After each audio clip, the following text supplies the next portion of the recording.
श्री स्वस्थानी व्रत कथा अध्याय 23 अथः त्रयोविशो अध्याय गोमा स्वस्थानी व्रत कीर्त उपाख्यान। कुमारजी आज्ञा गर्नुहुन्छ हे अगस्त्य मुनि। त्यसपछि गोमा ब्राह्मणी धागाको लरिया लिएर चन्द्रज्योति नगरको बरहीको घर पुगेर मेरो घरमा सप्तऋषि आएका छन्, यो धागोको पान देऊ, तिनलाई खान दिन्छु भनिन्। त्यति गोमाले भनेको सुनेर बरहीले उत्तर दियो, हे गोमा ब्राह्मणी, पान त कति पनि छैन, जो भएको हिजै बेचिसके, नपत्याए हेर भनेर पानको भाँडो उघारेर देखायो। तब भाँडाभरि पान भइरहेको देखि यो के आश्चर्य भयो भनी चिन्ता गरेर भन्यो, हे गोमा ब्राह्मणी, यस भाँडाको पान त हिजै बेचिसकेको थिएँ, आज कताबाट आयो? तपाईँले मेरो घरमा सप्तऋषि आएका छन्, उनलाई खान दिने भन्दा यस्तो भएको हो कि भनी लाज मानी तपाईँ धन्य हुनुहुन्छ। त्यो धागो पनि दिनु पर्दैन, पान लगेर ऋषिहरूलाई खान दिनुहोस् भनी आधा जति पान, ल्वाङ, सुपारी समेत दियो। र गोमा ब्राह्मणीले मनमा आनन्द मानी पान लिएर घर आउँदा सप्त ऋषिहरू गइसकेका रहेछन्। अरू केही नभए पनि पानले ऋषिहरूको आतिथ्य गर्नेछु भनेको, म पापिनीको हातको पान खानु पर्ला भनी हिँडेछन्, म धिक्कार रहेछु भनी विस्माद गरिन्। केही बेरपछि कुचो लिएर घर बढारौँ भनी पिरुका उठाउँदा उनीहरूले छाडेर गएका 7वटा सुनका कौडी देखिन्। त्यो द्रव्य पाएपछि उनीहरूले बताए अनुसार पौष शुक्ल पूर्णिमादेखि हात खुट्टाका नङ काटी स्नान गरेर पवित्र भई एक भक्त रही एक चित्त गरी नित्य मध्याह्न कालमा श्री महादेवको पूजा गरेर रात पर्नासाथ कथा सुन्ने घरमा कोही नहुनाले आफ्ना खाट, चर्खा, उइठा, धनु आदि राखेर श्री स्वस्थानी परमेश्वरको कथा भन्दथिन्। त्यसो गर्दा चन्द्रज्योति नगरका गोठाला केटाकेटीहरूले सुनेर के हो भनी खरको भित्ता च्यातेर चियाउन लागे र बिछौना, उइटा, चर्खा, धनु सामुन्ने राखेर एक्लै बरबराइरहेकी गोमालाई देखेर, हे गोमा ब्राह्मणी, किन एक्लै कराएकी भनी सोधे। अनि गोमाले भनिन्, हे बालक हो, सप्त ऋषिहरू आई स्वस्थानी परमेश्वरीको व्रत गर भनी उपदेश दिएर गएका हुनाले सोही व्रत गरी श्री स्वस्थानी परमेश्वरीको कथा भनेकी हुँ, व्यर्थ कराएकी होइन। मलाई कुनै रोग पनि लागेको छैन, म बौलाएकी पनि छैन। सुन्ने कोही नहुनाले ओछ्यान, चर्खा, उइठा, धनुलाई सुनाएकी हुँ। यति गोमाले भनेको सुनि गोठाला केटाकेटीहरूले दिउँसो आफूले खान लागेको अन्न पात छाडेर गए। सधैँ गोमाले भनेको कथा सुन्दथे र जे सकेको लगिदिन्थे। त्यसो गर्दा श्री स्वस्थानी परमेश्वरीको कृपाले गोठाला केटाकेटीलाई घाँस खोज्न धेरै पर जानु परेन, नगी पाइन लाग्यो। गोमालाई पनि अन्न द्रव्य हुँदै गयो। त्यसो गर्दा गर्दै माघ शुक्ल पूर्णिमाको दिन सम्पूर्ण सामग्री तयार पारी एक चित्त भई श्री स्वस्थानी परमेश्वरीको पूजा गरिसकेर हातमा अर्घे पात्र लिएर, हे स्वस्थानी परमेश्वरी, मलाई महादेवले भिक्षुक रूप भएर डमरुको शब्दले दिएको श्राप नाश गर। फेरि मेरो पुत्र नवराज र मलाई यस लोकमा सुख सम्पत्ति दिई परलोकमा सायुज्य मुक्ति प्रदान गर। हे जगदीश्वरी, आदि मध्य र अन्त्य नभएकी सृष्टि स्थिति संहार स्वरूप भएकी यस्ती हे स्वस्थानी परमेश्वरी, हजुरलाई कोटि कोटि नमस्कार। यसरी महादेवको पनि स्तुति गरी अर्घ्य दिइन् र दण्डवत प्रणाम गरेर प्रसाद झिकी अष्टोत्तर 100मा 808 रोटी, 8 अक्षत, 8 बेली पुष्प, 8 पाना, 8 कुडका सुपारी सगुन समेत यो मेरो पुत्र नवराजलाई भनी पर सारिन्। 100 रोटी आफूले फलाहार गरिन् र रात्रिमा जागरामा बसिन्। त्यही रातमा श्री स्वस्थानी परमेश्वरीको व्रतको प्रभावले नवराज टुप्लुक्क आइपुगे र बाहिरबाट हे माता भनेर डाके। गोमाले आफ्नो छोराको बोली चिनेर झट्ट उठी बाहिर आएर ढोका खोली भित्र लगेन् अनि स्नेहपूर्वक सोधिन्, हे पुत्र, तेरा पिताको के खबर छ? अनि नवराजले भने, हे माता, भिक्षा माग्न गएका मेरा पिता गङ्गा तटमा नित्य पूजाको लागि वृक्षमा चढेर फल फुल टिप्न लाग्दा संयोगले रुखको हाँगो भाँची लडेर मरेछन्। मलाई त्यहीँ बस्ने वृद्ध दम्पतिले भने र रुखमुनि गएर हेरेँ, हाड खोड रहेछ। त्यो बटुली गङ्गा नदीमा प्रवाह गरेँ अनि दशाग्रता र श्राद्ध गरेर घर आउन लाग्दा घरको दुःख सम्झेर त्यसै कसरी जाउँ भनी सहर गएको राजाको सेवा गरेँ। उनले केही द्रव्य दिएर घर आइपुगे। यति नवराजले भनेको सुन्न साथ गोमा अधैर्य भई निर्विवेकी विधाताले 7 वर्षकी हुँदा 70 वर्षको बुढोसित विवाह गरायो। उही बुढो पनि मेरो यस्तो यौवनको बखतमा खोसेर लगिदियो। हे स्वामी, भिक्षा माग्न गएका तिमीले मलाई अनाथ तुल्याई एक्लै छाडी कता गयो? हे नाथ, तिमी जहाँ गयो मलाई पनि उहीँ लैजाऊ। तिमी बिना म यो जीवन कसरी राखौँ भन्दै मूर्छा परेर भूमिमा ढलिन्। पछि चेता आयो र अनेक प्रकारले शोक गर्न लागिन्। अनि नवराजले भने, हे माता, अब शोक नगर्नुहोस्। यो अनित्य संसारको नियम नै यही छ। जन्मेपछि नमर्ने को छ? एक दिन सबैले मर्नुपर्छ। अतः अब तपाईँले मेरो मुख हेर्नु पर्दछ। तपाईँकी बुहारी कहाँ छे? यतिका दिनसम्म तपाईँहरू कसरी बस्नुभयो? खान पिन कष्ट भयो होला। फेरि तपाईँ यस बेलासम्म नसुतेर के गर्दै हुनुहुन्छ? अनेक पुष्प र धूप चन्दनको सुगन्ध आइरहेछ। के पुण्य कार्य गर्नुभयो? आज्ञा होस्। यति नवराजले भनेको सुनि गोमा धैर्य धारण गरेर भनिन्, हे नवराज, थाकेर आएको छस्, भोक लाग्यो होला, पहिले खानेकुरा खा भनी खान दिइन्। खाइसकेपछि, हे पुत्र, तेरी स्त्री चन्द्रावती माइत गएकी छ। तपाईँका छोरा आएपछि डाक्न पठाउनु भनेकी थिए। म तँलाई सम्झेर दुःखका दिन बिताइरहेकी थिएँ। एक दिन सप्त ऋषि आई। मेरो कष्ट देखेर मनमा दया लागि श्री स्वस्थानी परमेश्वरीको व्रत गर, तिम्रो दुःख नाश होला भनी उपदेश दिएर उनीहरूको उपदेशले मेरो पुत्र नवराज छिट्टै आइपुगोस् र मेरो कष्ट एवं दरिद्रता नाश होस् भनेर उनी श्री स्वस्थानी परमेश्वरीको व्रत र पूजा गरी जागराम बसेकी थिए।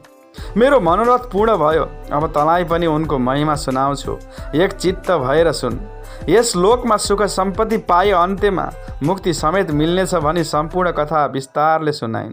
त्यसपछि प्रातःकाल भयो र नवराजले भने, हे माता, म गण्डकी गङ्गा स्नान गरेर आउँछु भनी गए।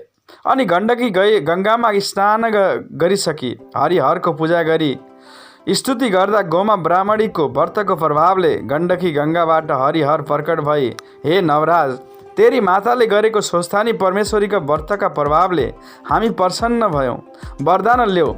सुन, यस गण्डकी गङ्गादेखि दक्षिण दिशामा लावण्य देश छ। त्यहाँ राजा छैनन्। हात्तीलाई सुवर्णको कलश र फुलको माला दिई राजा रोज्न लगाएका छन्। त त्यहाँ जानु, हामी त्यस हात्तीमा प्रवेश भई राज्यभिषेक तँलाई नै दिलाउनेछौँ। राजा होलास् भनी वरदान दिए। हरिहर प्रकट भई वरदान दिएको सुनि नवराज स्तुति गर्न लागे, हे हरि, हे हरिहर, हातमा शङ्ख र कपाल लिने, वनमाला र अस्थिमाला धारण गर्ने, दिव्य रूप भएका शमशान र द्वारकामा बस्ने, वृषभ अर्थात् साँडे र गरुड वाहन हुने, 3 र 2 नेत्र भएका बलि र दक्षको यज्ञ मथन गर्ने, श्रीवत्स र गङ्गाले सुशोभित हुने, पार्वती र लक्ष्मीका स्वामी भएका यस्ता हजुरहरू मेरो समस्त पाप हरण गर्नुहोस्। म माथि दया गरेर दर्शन दिनुभयो। म धन्य रहेछु। मैले माताको गर्भमा बास लिएको आज सफल भयो। दुष्टजनको संहार र साधुजनको रक्षा गर्ने यस्ता हजुरहरू सम्पूर्ण ब्रह्माण्ड सृष्टि गरेर पालन गरी पाप पुण्यका साक्षी भएका हजुरहरूलाई कोटि कोटि नमस्कार। सधैँ हजुरहरूको भक्तिमा मेरो चित्त लागोस्। यस्तै अनेक स्तुति गरिसकेपछि हरिहर अन्तर्धान हुनुभयो। अनि नवराज हरिहरको दर्शन पाएपछि सूर्य झैँ तेजिला भएर घर पुगे। गोमाले छोरालाई त्यस्तो तेजले युक्त भएको देखेर आश्चर्य मान्दै सोधिन्, हे नवराज, त आज अत्यन्त तेजवन्त देखिन्छस्। त्यसै हो कि मेरो चित्तको भ्रान्ति हो? म त देवराज इन्द्र भन्दा पनि तेजिलो देखिरहेकी छु। यति महातारीले भनेपछि नवराजले गण्डकी गङ्गामा स्नान गर्न जाँदा गण्डकी गङ्गाबाट हरिहर प्रत्यक्ष भएको र लावण्य देशको राजा होलास् भनेर वरदान दिएको सारा वृत्तान्त सुनाई। हे माता, हजुरको तपस्याको प्रभावले म यस्तो भएँ भने। यति नवराजले भनेपछि गोमा प्रसन्न भएर बोलिन्, हे नवराज, मेरो पुत्र चाँडै आइपुगोस् भनेर श्री स्वस्थानी परमेश्वरीको व्रत गरी प्रसाद राखिदिएकी छु। लौ ल्याऊ। स्वस्थानी परमेश्वरीले सदैव तिम्रो कल्याण गरून्। सधैँ उनकै भक्तिमा चित्त लागिरहोस्। यति भनेर श्री स्वस्थानी परमेश्वरीको प्रसाद 8 गनेर राखेको सगुन समेत दिइन् र हे पुत्र, तिमी हरिहरको आशीर्वादले लावण्य देशको राजा भए भनी आशीर्वाद दिइन्। नवराजले पनि श्री स्वस्थानी परमेश्वरीको प्रसाद खाई माताको चरणमा दण्डवत प्रणाम गरी लावण्य देशको राजा बन्नको लागि त्यहाँ जान भनी हिँडे। इति श्री स्कन्दे पुराणे केदारखण्डे माघ महात्म्ये कुमार अगस्त्य संवादे श्री स्वस्तानी परमेश्वराय व्रत कथायां गोमा स्वस्तानी व्रत कीर्त वर्णनम नाम 23 अध्याय।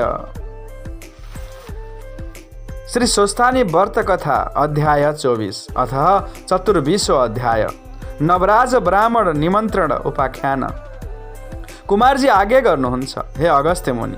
त्यसपछि लावण्य देशमा मन्त्रीहरूले हात्तीलाई सुनको कलश र फूलको माला दिई राजा रोज्न लगाइराखेका थिए। लोकहरू अनेक वस्त्र अलङ्कार पहिरी राजा होइजान्छु कि भनी हात्तीको नगिच गएर अघि पछि हिँड्न लागे। नवराज पनि उहाँ पुगेर एउटा पाटीमा बसिरहे। हात्तीमा हरिहर प्रवेश गरी नवराज ब्राह्मणका नगिच गए। उनको गलामा माला पहिराई सुवर्णको कलशले अभिषेक गरिदियो। त्यो देखेर प्रजाहरू भन्न लागे, हे लोक हो, यो हात्ती बौलायो के? यस देशमा कुनै क्षेत्रीय छैनन् र ब्राह्मणलाई अभिषेक गर्यो। कसैले प्रतिवाद गरे, यो हात्ती बौलाएको होइन, तिमीहरू नै पागल भयो। मुखले नबोले पनि हात्ती देवता हो। ब्राह्मण क्षेत्रीय वैश्य शूद्र जो भए पनि उसको तपस्या र भाग्यले राजा भयो। बिना नारायणको अंशले राजा हुन पाइन्न। चुप लाग्यो भनी सम्झाए। उता हरिहर प्रवेश भइरहेको हात्तीले नवराजलाई सुँडले उचाली कुम्भ स्थलमा राखेर दरबार लग्यो। गुरु पुरोहितले अनेक वस्त्र अलङ्कार पहिराई सम्पूर्ण सामग्री तयार पारी पूर्ण घट अष्टमङ्गल गरी सुदिन ठहराई त्यसै सहरकी राजाकी कन्या लावण्यवती नाम भएकीलाई विधिपूर्वक नवराजलाई कन्यादान दिए र राजा तुल्याए। अनि गुरु पुरोहितले भने, हे महाराज, राज्याभिषेक भएको छैन, सामग्री तयार छ, सुदिन ठहराई अभिषेक लिनुहोस्। तिनको यस्तो कुरा सुनि नवराज भन्दछन्, हे गुरु पुरोहित हो, मेरी महातारीले नदी पहिले अरूको अभिषेक कसरी ल्याउँ?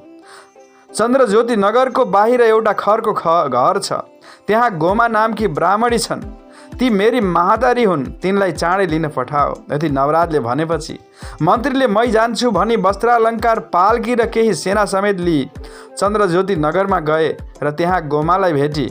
प्रणाम गरेर भने, हे राजमाता, हजुरका छोरा लावण्य देशका राजा हुनुभयो। म मन्त्री हुँ, हजुरलाई लिन पठाउनु भयो र म आएँ। यो वस्त्रालङ्कार पालकी पनि ल्याएको छु, यो पहिरी चाँडै सवारी होस्। मन्त्रीले यति भनेको सुनि गोमाले मनमा आनन्द मानी वस्त्रालङ्कार पहिरी पालकीमा बसेर लावण्य देश हिँडिन्। चन्द्रज्योति नगरका नारीहरूले थाहा पाई हेर्न भनेर दौडेर निस्कँदा कसैका कपालको केश फुकेको, कसैका छोराछोरी रोएको, कसैले पाक्न लागेको खान बसेको भात पनि छोडेर हतपताउँदै निस्के। पालकीमा बसेर फौज समेत भई जान लागेकी गोमालाई देखेर ती भन्दछन्, हेर, स्त्री जाति भएर पनि गोमा अर्काको ढिकी जातो गरी धागो काटेर बाँचिरहेकी हुनाले आज राजमाता भएर पालकीमा बसेर गइन् भनी परस्परमा कुरा गर्दथे। गोमा राजमाता त्यहाँबाट गएर लावण्य देशको नगिच पुगिन् र नवराजले थाहा पाएर हात्ती, घोडा, रथ, सेना लगेर गीत वाद्य गर्दै दरबारमा लगेर साष्टाङ्ग प्रणाम गरी, हे माता, हजुरको तपस्या र हरिहरको कृपाले म लावण्य देशको राजा भएँ। अब राज्याभिषेक दिनुहोस् भने। यति नवराजले भनेपछि सुदिन ठहराई सुनको सिंहासनमा बसालेर नवराज राजा र लावण्यवती रानीलाई विधिपूर्वक राज्याभिषेक दिइन्। राज्याभिषेक भइसकेपछि गुरु पुरोहित र ब्राह्मणहरूलाई भोजन गराई दक्षिणा दिई विदा गरे। अनि हात्ती, घोडा, रथ, पैदल सेना तयार पारी गीत वाद्य गर्दै दरबार जाँदा भए। फेरि कुमारजी आज्ञा गर्नुहुन्छ, हे अगस्त्य मुनि। त्यसपछि एक दिन नवराजले आफ्नी माता गोमासित भने, हे माता, श्री स्वस्तानी परमेश्वरीका कृपाले हामी आजको यो स्थितिमा प्राप्त भयौँ। अब हाम्रो राज्यमा भए जति समस्त ब्राह्मणहरू डाकेर भोजन दक्षिणा दिउँ। यस जन्ममा दान धर्म गर्न सके अर्को जन्ममा प्राप्त हुनेछ। यति नवराजले भनेको सुनि, हे पुत्र, यो असल कुरा भन्यो, धर्म कार्यमा तिम्रो मन सदैव लागिरहोस्। यति भनी मन्त्रीलाई हराई सामग्री तयार पार्न लगाई ब्राह्मणहरूलाई महिना मिति तोकी 1 वर्ष निमन्त्रणा पठाउँदा चन्द्रज्योति नगरका तेरा मित्रहरूलाई पनि निम्ता पठाउनु र तेरी पत्नी चन्द्रावतीलाई पनि लिन पठाउनु। यति गोमाले भनेको सुनि नवराजले तत्काल मन्त्रीलाई डाकी भने, हे मन्त्री, हाम्रो राज्यमा भए जति समस्त ब्राह्मणलाई भोजन गराउँछु, सामग्री तयार पार्न लगाऊ र निमन्त्रणा पनि पठाऊ। चन्द्रज्योति नगरमा मेरा साथीहरू छन्, उनीहरूलाई पनि डाक्न पठाऊ। फेरि वरुणपुरका अग्निस्वामीकी पुत्री चन्द्रावती मेरी पत्नी हो, उसलाई पनि लिन पठाऊ, मेरा सासू ससुरालाई पनि। तिम्रा ज्वाइँ राजा भए आजको महिना दिनभित्रै आइपुग्नु भनेर डाक्न पठाऊ। राजाको आज्ञा अनुसार मन्त्रीले लावण्य देशका समस्त ब्राह्मणहरूलाई आज्ञा अनुसार निम्त पठाउन लगाए। सामग्री पनि तत्काल तयार पार्न लगाए। चन्द्रज्योति नगरमा नवराजका साथीहरूलाई डाक्न पठाए। चन्द्रावतीलाई लिन डोलेहरू डाकी सबै कुरा बुझाई तत्काल पठाए। वरुणपुर पुगेर डोलेहरू अग्निस्वामीको घर कुन हो भनी सोधेर कसैले ऊ त्यही हो भनी देखाइदिए। तब घरको आँगनमा गएर बोलाए अनि चन्द्रावतीले सुनेर झ्यालबाट हेरी को हौ, कहाँबाट आएका भनी सोधिन्। अनि डोलेहरूले भने हामी नवराज राजाले पठाएर लावण्य देशबाट आएका हौँ। चन्द्रावतीले फेरि सोधिन् हे डोले हो, नवराज राजा भनी आश्चर्यको कुरा भन्यो, नवराज कसरी राजा भए त्यो सबै वृत्तान्त सुनाऊ। अनि डोलेहरूले फेरि भने लावण्य देशमा राजा नहुनाले हात्तीलाई राजा रोज्न लगाएको थियो। नवराजलाई देखेर हात्तीले सुनको कलशले अभिषेक गरी राजा तुल्यायो। चन्द्रावती रानी कहाँ छन्, खबर गरिदेऊ, चाँडै नगए राजा रिसाउने छन्। यति डोलेहरूको कुरा सुनि मनमा आनन्द मान्दै चन्द्रावती नामकी उनकी पत्नी म नै हुँ भनिन्। तब डोलेहरूले प्रणाम गरेर भने हे महारानी, चाँडै जाउँ, ढिलो नगर्नुहोस्। हजुरका माता पितालाई पनि आजको महिना दिनभित्रैमा आइपुग्ने गरी निम्ता पठाएको छ। हामीले चिनेका छैनौँ, हजुरले नै भनिदिनु पर्यो। यति सुन्नासाथ माथि गएर आफ्ना माता पितालाई नवराज राजा भएको र आफूलाई लिन आएको कुरा सबै सुनाइन्। फेरि हजुरहरूलाई पनि आजको महिना दिनभित्रै आइपुग्नु भनी निम्ता पठाएको रहेछ। अब आज्ञा दिए म छिटै जाने थिएँ भनिन्। यति छोरीको कुरा सुनि अग्निस्वामी प्रसन्न भएर धन्य मेरा ज्वाइँ नवराज, मेरी पुत्री पनि धन्य रहेछ। अब रानी भई भनेर नाना वस्त्र अलङ्कार पहिराई। हे पुत्री, तैँले जन्म लिएको सफल भयो, अब विलम्ब नगरेर छिटै जा भनी बिदा दिए। तब माता पितालाई प्रणाम गरी आफ्ना साथी सङ्गिनी र छिमेकीहरूसित पनि बिदा भई लावण्य देश जान भनेर हिँडिन्। अनि लोकहरू परस्पर कुरा गर्न लागे, हेर चन्द्रावतीले सासूलाई छाडेर माइत बसेकी थिए, यस्ती अपराधिनी पनि आज रानी भई भनी चर्चा गर्न लागे। चन्द्रावती त्यहाँबाट गएर एउटा ठुलो वनमा पुगिन्।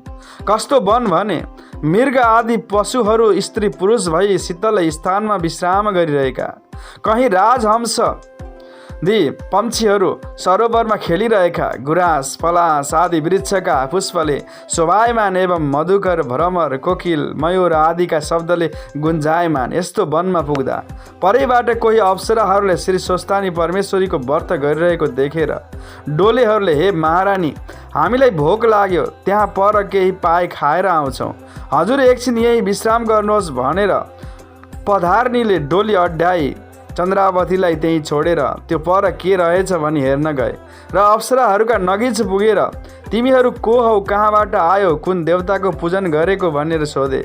यति डोलेहरूले सोधेपछि अप्सराहरू भन्दछन् हे मनुष्य हो, यी श्री स्वस्थानी परमेश्वरी हुन्, यिनैको पूजा गरेका हौँ, हामी स्वर्गका अप्सरा हौँ भने। तिनका त्यस्ता कुरा सुनेर यो व्रत हामीहरूले पनि गर्न हुन्छ कि भनी सोधे।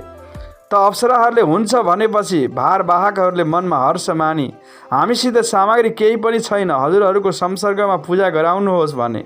तब अप्सराहरूले आफ्ना संसर्गमा पूजा गराए। अर्काको भारी बोकेर ज्याला पाएको द्रव्य भेटी चढाए। पूजा सकेर प्रसाद झिकेर अप्सराहरूले डोलेहरूलाई भने हे मनुष्य हो, जसले श्री स्वस्थानी परमेश्वरीको व्रत गर्ला, कथा सुन्ला वा उनको महिमाको पुस्तक घरमा राख्ला, त्यसका समस्त पाप र दुःख दरिद्रता शोक नाश भएर जाला र देह त्यागेपछि दिव्य देह पाई कैलाशमा बस्न जाला। बाटो लागेका तिमीहरूले अत्यन्त श्रद्धा भक्ति साथ व्रत गर्यो, धन्य रहेछौ भनी अप्सराहरू स्वर्ग गएपछि डोलेहरू फर्केर आई चन्द्रावती महारानी भएको स्थानमा हाजिर हुँदा भए। इति श्री स्कन्दे पुराणे केदारखण्डे माघ महात्म्ये कुमार अगस्त्य संवादे श्री स्वस्थानी परमेश्वराय व्रत कथायां नवराज ब्राह्मण निमन्त्रणानां 24 अध्यायः।